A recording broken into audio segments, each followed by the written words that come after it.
My friends, let me, you guys really make me go back into that database of mine. All the material that's built up in that head. And you make me say, oh, I know guys were interested in that. And I got a few emails that wanted to know who took the pictures of us.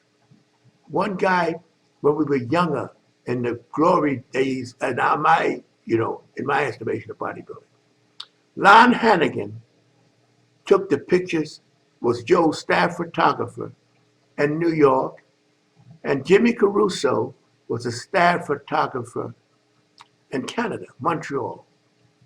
Now, the pictures Lon took was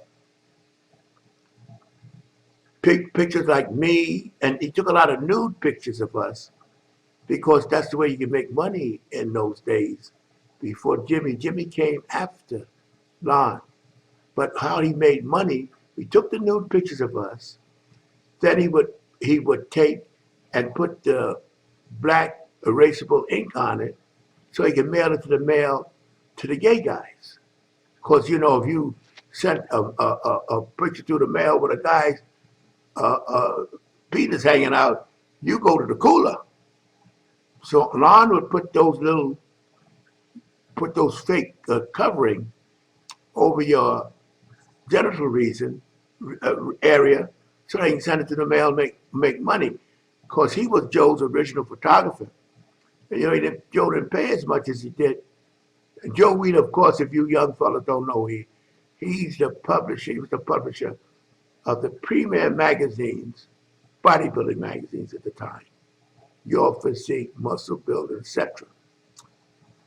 So, a lot of my early pictures, the picture was on the cover, all those were taken by Lon. The other pictures that, that shows me when I was more muscular and older was taken by Jimmy Caruso in Montreal. Now, Lon was the base photographer when we weren't there as well built then as we got later on. And Joe and Jimmy was a different type of photographer than Lon. And Lon, I love that picture Lon took. To me, it's a classic. With me on a chair, with me twisted, with those lats showing. I look at that picture, I say, ooh, wow. I tell you, it's so good to have solid memories. And you look and say, man, then say, damn. You know what I mean? So Jimmy Caruso was the photographer that took some of my best shots, and a lot of the other guys in Montreal, Canada. Now, you know what's so funny? In those days, it fascinates me. There was no money. We used to go by train to Canada, Montreal, and Joe give us $10 for lunch. That's it. Sometimes he give us a few dollars when we got back, but we were so proud just to be in the magazine. And Jimmy took some great shots. That's too warm up and that shot like that, but Lon took some classic shots. The shots of John Grimmick and Clarence Ross and those guys, taken by Lon. Marvin Eder was taken by Lon. He was from New York. But I just want to tell you fellas, because I got so many guys want to know about these photographers. And Jimmy Caruso was a little short guy, very lean, and Lon was a much bigger guy. I don't want to call him fat, but he was a beautiful man. Beautiful man. He loved bodybuilding like Joe. And he took all these nudes of those times was Lon. That was his passion, taking nudes of the bodybuilders.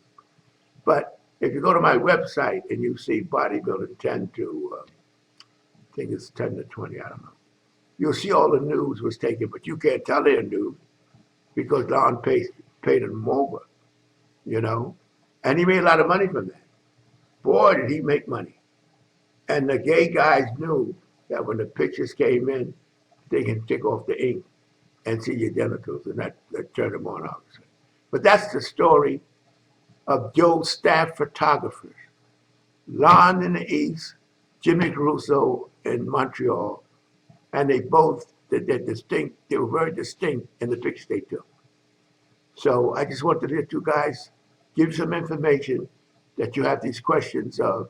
And if I can answer it, I'd rather answer the video because I can't answer it individually. To be continued.